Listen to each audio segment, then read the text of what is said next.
Capítulo 4. Alejamiento de la Iglesia Metodista. La familia de mi padre todavía asistía ocasionalmente a la Iglesia Metodista y también a las clases de instrucción que se llevaban a cabo en hogares particulares. Cierta noche mi hermano Roberto y yo fuimos a una de esas reuniones. El anciano encargado se encontraba presente.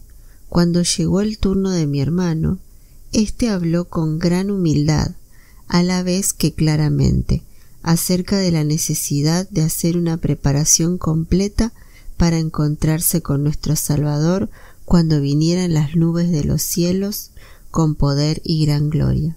Mientras mi hermano hablaba, su rostro generalmente pálido brilló con una luz celestial. Pareció ser transportado en espíritu más allá del lugar en que se encontraba, y habló como si estuviera en la presencia de Jesús. Cuando llegó mi turno de hablar, me levanté con libertad de espíritu y con un corazón lleno de amor y paz. Referí la historia de mi gran sufrimiento bajo la convicción del pecado, de cómo finalmente había recibido la bendición buscada durante tanto tiempo, y de mi completa conformidad a la voluntad de Dios. Entonces expresé el gozo que experimentaba por las nuevas de la pronta venida de mi Redentor para llevar a sus hijos al hogar celestial. En mi sencillez esperaba que mis hermanos y hermanas metodistas comprendieran mis sentimientos y se regocijaran conmigo, pero quedé frustrada porque varias hermanas expresaron su desagrado haciendo ruido con la boca, moviendo ruidosamente las sillas y volviéndose de espaldas. Puesto que no hallé nada que pudiera haberlas ofendido, hablé brevemente, sintiendo la helada influencia de su desaprobación. Cuando terminé, el pastor B me preguntó si no sería más agradable vivir una larga vida de utilidad, haciendo bien a otros, que desear que Jesús viniera pronto y destruyera a los pobres pecadores. Repliqué que anhelaba la venida de Jesús.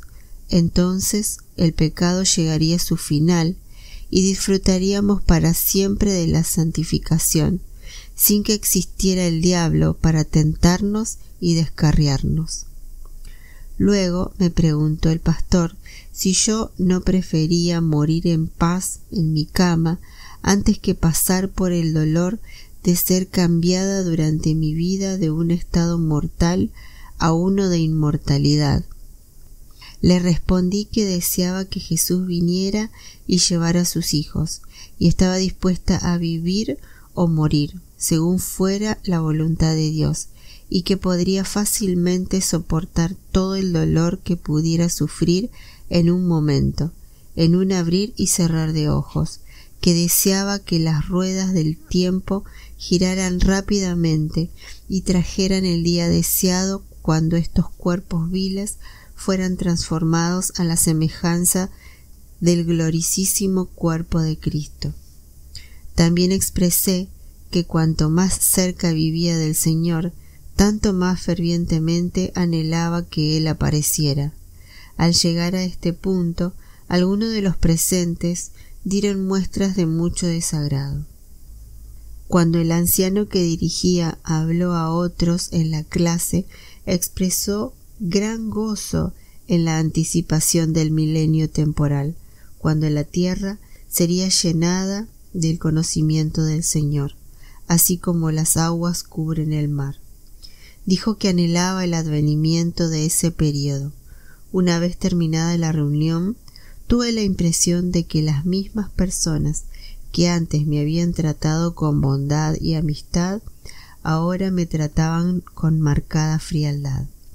Mi hermano y yo regresamos al hogar llenos de tristeza porque nuestros hermanos no nos comprendían y porque el tema de la pronta venida de Jesús despertaba en ellos una oposición tan encontrada.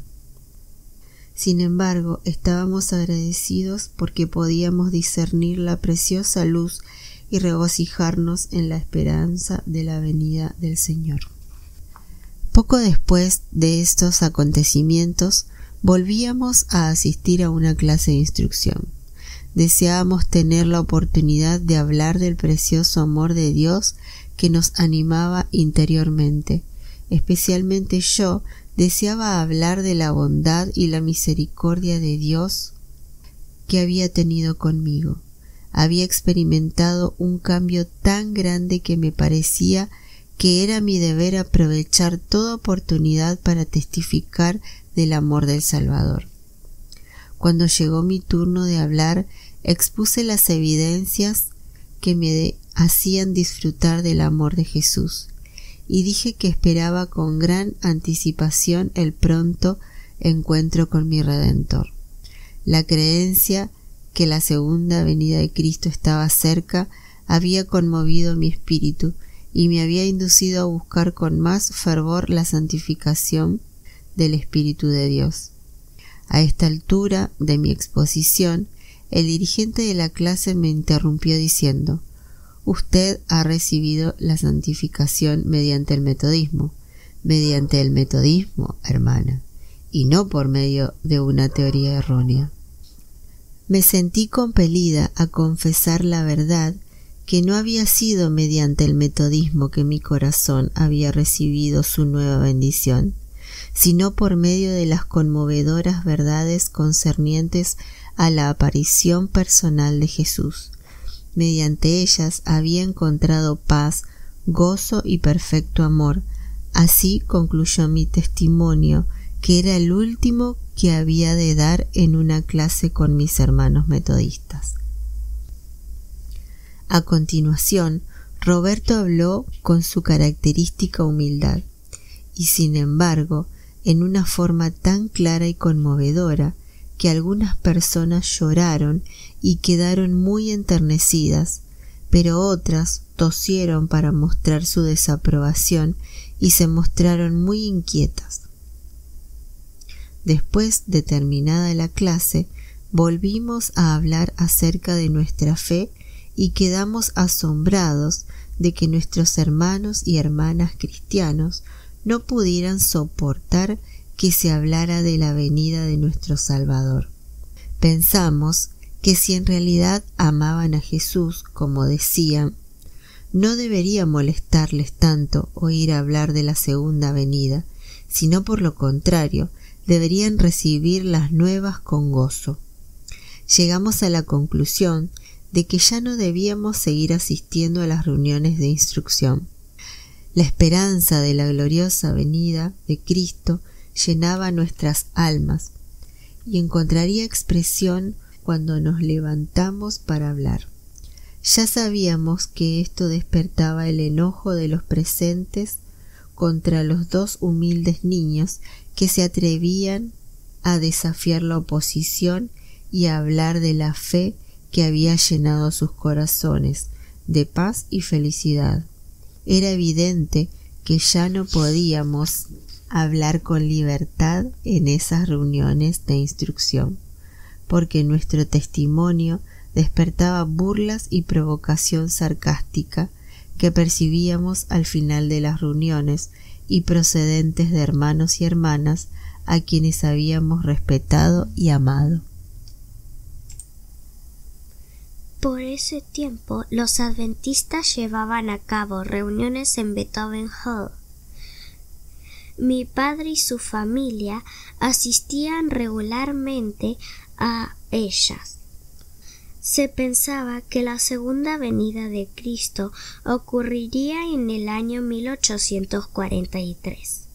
Parecía tan corto el tiempo en que se pudieran salvar las almas que resolví hacer todo lo que fuera posible para conducir a los pecadores a la luz de la verdad.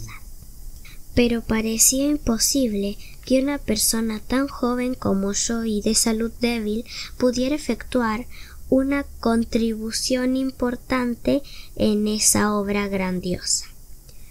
Tenía 2 hermanas en casa, Sara, varios años mayor que yo, y mi hermana melliza Elizabeth. Conversamos de este tema entre nosotras y decidimos ganar el dinero que nos fuera posible y gastarlo en comprar libros y folletos para distribuirlos gratuitamente. Eso era lo mejor que podíamos hacer, y aunque era poco, lo llevábamos a cabo gozosamente. Yo podía ganar solamente 25 centavos de dólar por día, pero me vestía con sencillez y no gastaba nada en adornos innecesarios, porque la vana ostentación me parecía pecaminosa. Por eso siempre tenía un pequeño fondo en reserva para comprar libros adecuados. Este material lo entregaba a personas de confianza para que lo enviaran al extranjero. Yo consideraba muy valiosa cada hoja impresa, porque era un mensajero de luz enviado al mundo que instaba a prepararse para el gran acontecimiento que estaba por ocurrir. Día a día me sentaba en la cama apoyada en almohadas para hacer mi trabajo con dedos temblorosos. Con cuánto cuidado guardaba las preciosas monedas de plata que recibía por mi trabajo. Y debía gastar para comprar material de lectura que iluminara y despertara a los que se encontraban en tinieblas. No sentía tentación alguna de gastar lo que ganaba en cosas que me produjeran satisfacción personal. La salvación de las almas constituía la preocupación de mi mente y sentía aflicción por los que se hacían ilusiones pensando que vivían en seguridad mientras el mensaje de amonestación se estaba dando al mundo. Cierto día escuché una conversación entre mi madre y una hermana con respecto a una conferencia a la que habían asistido recientemente, en la que habían oído decir que el alma carecía de inmortalidad natural. Repitieron algunos pasajes bíblicos que el pastor había ofrecido como prueba. Entre ellos recuerdo los siguientes que me causaron una fuerte impresión. El alma que pecare, esa morirá. Ezequiel 18:20. Porque los que viven saben que han de morir, pero los muertos nada saben. Eclesiastes 9:5. La cual a su tiempo mostrará el bienaventurado y solo soberano, Rey de reyes y Señor de señores, el único que tiene inmortalidad. Primera de Timoteo 6:15 al 16. Vida eterna a los que perseverando en bien hacer buscan gloria y honra e inmortalidad. Romanos 2:7. Después de haber citado mi madre el último pasaje mencionado, dijo: ¿por qué tendrían que buscar lo que ya poseen?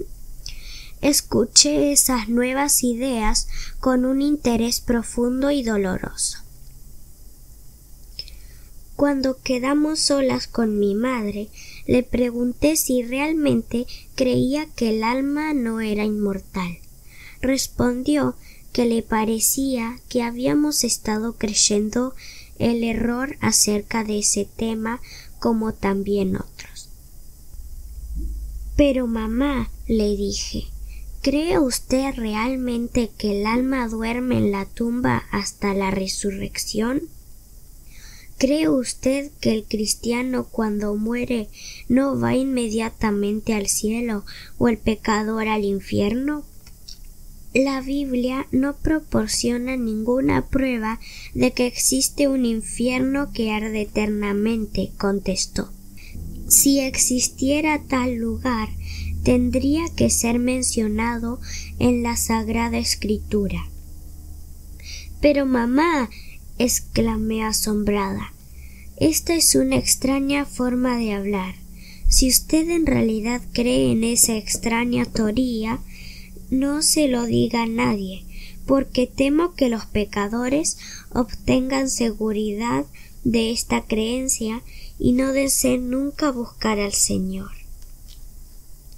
Si esto es una verdad bíblica genuina, replicó ella, en lugar de impedir la salvación de los pecadores, será el medio de ganarlos para Cristo.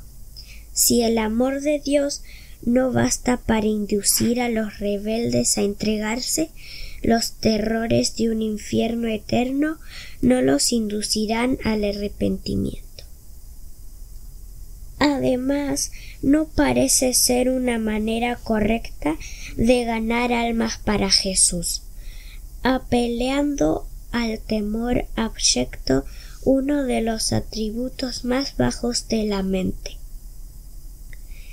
El amor de Jesús atrae y subyuga hasta el corazón más endurecido.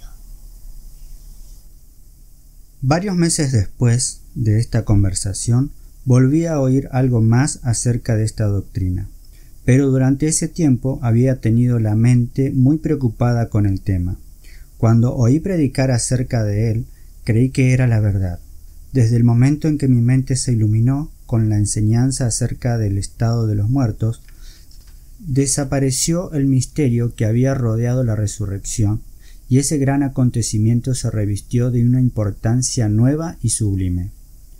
Con frecuencia me había sentido perturbada debido a mis esfuerzos por reconciliar la recompensa o castigo inmediatos que se referían a la muerte, con el hecho indudable de una resurrección y un juicio futuro. Si en el momento de la muerte el alma entraba en un estado de felicidad o desgracia eterna, ¿qué necesidad había de una resurrección del pobre cuerpo convertido en polvo?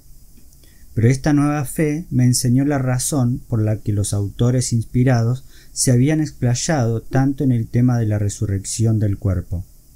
Se debía a que el ser total dormía en el sepulcro. Ahora podía percibir claramente el error de nuestra posición anterior con respecto a este tema. La confusión y la inutilidad de un juicio final llevado a cabo después que las almas de los muertos ya habían sido juzgadas y se les había asignado su suerte, resultaban ahora muy evidentes. Comprendí que la esperanza de las afligidas personas que habían perdido seres amados se encuentra en guardar el día glorioso cuando el dador de la vida romperá las cadenas del sepulcro y los muertos justos resucitarán y abandonarán su prisión para ser revestidos con la gloriosa vida inmortal.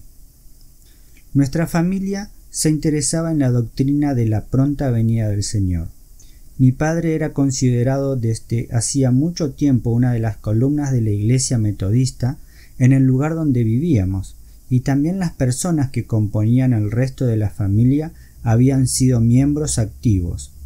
Pero no habíamos guardado en secreto nuestra nueva creencia, aunque tampoco procurábamos imponerla a otras personas en ocasiones que no fueran apropiadas, ni manifestábamos hostilidad hacia nuestra iglesia. Sin embargo, el pastor metodista nos hizo una visita especial para informarnos que nuestra fe y el metodismo no podían estar de acuerdo. No preguntó cuáles eran las razones de nuestra creencia, ni hizo referencia alguna a la Biblia a fin de convencernos de nuestro error. En cambio, declaró que habíamos adoptado una nueva creencia extraña que la iglesia metodista no podía aceptar. Mi padre contestó que el pastor se equivocaba al llamar nuestra creencia una doctrina nueva y extraña, y añadió que Cristo mismo, al enseñar a sus discípulos, había predicado acerca de su segunda venida. Dijo: «En la casa de mi padre muchas moradas hay. Si así no fuera, yo os lo hubiera dicho. Voy pues a preparar lugar para vosotros. Y si me fuere y os preparare lugar, vendré otra vez, y os tomaré a mí mismo, para que donde yo estoy vosotros también estéis. Juan 14, 2 y 3. Cuando Jesús fue llevado al cielo en presencia de sus discípulos y una nube lo recibió y lo ocultó de la vista de ellos, estando sus fieles seguidores con los ojos puestos en el cielo, aun después que Jesús había desaparecido de su vista. He aquí se pusieron junto a ellos dos varones con vestiduras blancas, las cuales también les dijeron: Varones Galileos, ¿por qué estáis mirando al cielo? Este mismo Jesús, que ha sido tomado de vosotros al cielo, así vendrá como le habéis visto ir al cielo. Hechos 1, 10 y 11.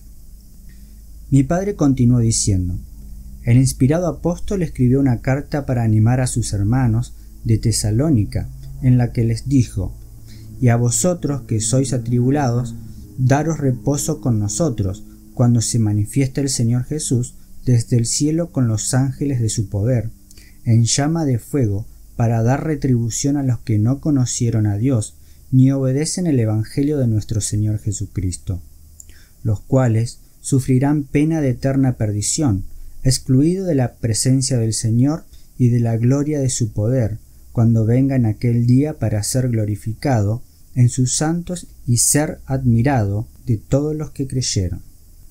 Porque el Señor mismo, con voz de mando, con voz de arcángel y con trompeta de Dios, descenderá del cielo, y los muertos en Cristo resucitarán primero. Luego nosotros, los que vivimos, los que hayamos quedado, seremos arrebatados juntamente con ellos en las nubes para recibir al Señor en el aire, y así estaremos siempre con el Señor. Por tanto, alentaos los unos a los otros con estas palabras. Primera de Tesalonicenses, capítulo 4, 16 al 18. Esta es la autoridad superior que respalda nuestra fe. Jesús y sus apóstoles hablaron extensamente acerca de la gozosa y triunfante segunda venida de Cristo, y los santos ángeles proclamaban que Cristo, quien ascendió al cielo, volverá otra vez. En esto consiste nuestro agravio, en creer en la palabra de Jesús y de sus discípulos. Esta es una doctrina muy antigua y no está manchada por la herejía. El pastor no hizo ningún esfuerzo por presentar algún texto bíblico que pudiera probar que estábamos en error. En cambio, se excusó diciendo que debía irse porque ya no tenía más tiempo. Nos aconsejó que nos retiráramos calladamente de la iglesia para evitar ser sometidos a un proceso público. Sabíamos que otros miembros de la iglesia habían sido tratados de la misma forma por idéntica causa, y no deseábamos que se entendiera que nos avergonzábamos de reconocer públicamente nuestra fe, o que éramos incapaces de respaldar con las Escrituras, de modo que mis padres insistieron en que se les informara cuáles eran las razones que motivaban el pedido del pastor. Obtuvieron como única respuesta una declaración evasiva, según la cual habíamos contrariado los reglamentos de la Iglesia y que lo mejor que podíamos hacer era retirarnos voluntariamente de ella a fin de evitar un juicio público. Contestamos que preferíamos ser sometidos a juicio y exigimos saber qué pecado se nos imputaba, ya que estábamos conscientes de no haber cometido ningún mal al esperar con amor la segunda venida de nuestro Salvador. Poco tiempo después se nos notificó que debíamos presentarnos en una reunión que se efectuaría en un aposento anexo de la iglesia. Había pocos miembros presentes. La influencia de mi padre y su familia era tal que nuestros opositores no habían querido presentar nuestro caso a toda la congregación. El único cargo que se nos imputó fue que habíamos contrariado los reglamentos de la iglesia. Cuando preguntamos cuáles reglamentos habíamos violado, se nos dijo tras un poco de vacilación que habíamos asistido a otras reuniones y que habíamos descuidado el de reunirnos regularmente con nuestra clase. Contestamos que parte de la familia había estado en el campo durante cierto tiempo, que ninguno de los que habíamos permanecido en la ciudad se había ausentado de las reuniones de instrucción por más de unas pocas semanas, y que se habían visto moralmente obligados a permanecer alejados porque los testimonios que habían dado habían sido recibidos con mucha desaprobación. También les recordamos que algunas personas que no habían asistido a las reuniones de instrucción durante un año todavía seguían siendo miembros regulares de la Iglesia. Se nos preguntó si estábamos dispuestos a confesar que nos habíamos alejado de sus reglamentos y también que si prometíamos conformarnos a ellos en el futuro. Contestamos que no nos atrevíamos a abandonar nuestra fe o a negar la sagrada verdad de Dios, que no podíamos abandonar la esperanza de la pronta venida de nuestro Redentor y que debíamos seguir adorando a nuestro Señor en la misma forma, aunque ellos lo consideraran una herejía. Mi padre recibió la bendición de Dios al presentar su defensa y todos nos retiramos experimentando una gran libertad y gozosos en el conocimiento de que obrábamos rectamente y teníamos la aprobación de Jesús. El domingo siguiente, al comienzo de la celebración religiosa llamada Ágape, el anciano de la iglesia que dirigía leyó nuestros nombres, 7 en total, y dijo que habíamos sido eliminados de la iglesia. Declaró que no se nos expulsaba debido a conducta indebida o inmoral, que teníamos un carácter sin tacha y una reputación envidiable, pero que habíamos sido declarados culpables de contrariar los reglamentos de la Iglesia metodista. También declaró que con eso se había abierto una puerta y que todos los que fueran hallados culpables de quebrantar los reglamentos en forma similar serían tratados en la misma forma. En la Iglesia había muchos miembros que esperaban la venida del Salvador, y esta amenaza se hizo con el propósito de amedrentarlos a fin de que se sometieran a las creencias de la Iglesia. En algunos casos este procedimiento produjo los resultados deseados, y algunos vendieron el favor de Dios por un lugar en la Iglesia. Muchos creían, pero no se atrevían a confesar su fe por temor a ser expulsados. Sin embargo, algunos se retiraron poco después y se unieron al grupo de los que esperaban la venida del Salvador. En un tiempo como este, consideramos de mucha ayuda las siguientes palabras del profeta: vuestros hermanos que os aborrecen y os echan fuera por causa de mi nombre, dijeron: Jehová sea glorificado. Pero él se mostrará para la alegría vuestra, y ellos serán confundidos. Isaías 66:5.